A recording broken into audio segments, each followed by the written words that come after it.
It's the world's fastest growing religion, Islam. The Chicago area alone, home to an estimated 400,000 Muslim faithful. Tonight, why some people are making the switch to a religion many Americans have trouble understanding. Mark Saxenmeyer has our special report.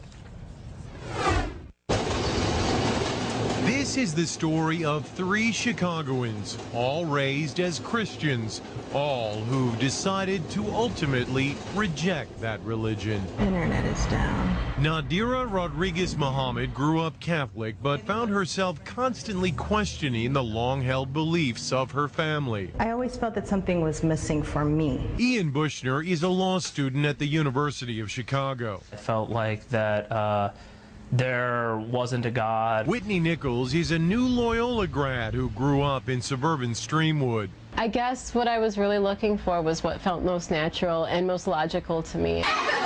When Nadira entered high school in the mid-1990s, she became friends with a group of Muslim girls. They just had this level of contentment and a sisterhood that was, I wanted to be a part of that. Ian drifted towards the Muslim students at his high school as well. I remember defending some of my friends at school from accusations, after 9/11. And then I started reading the Quran. I said, oh, here is a form of God that I've never been presented before. After September 11, the interest actually increased. Dr. Assad Basul is professor at Chicago's Islamic American College.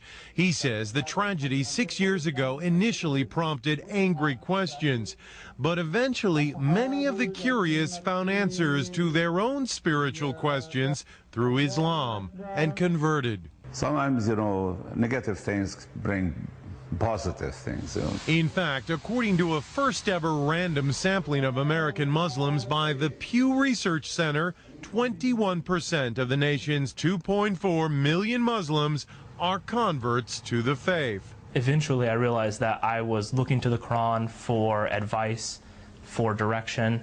And at the point that you believe that the Quran is revelation from God, then you're a Muslim. The conversion has meant many changes in their lives. Ian prays 5 times a day. You'll finish a prayer and realize, I've just screwed something up. I've done something mean to somebody. Let me go back and correct that. Nadira wears the scarf, or hijab as it's called. But it's part of my character, modesty.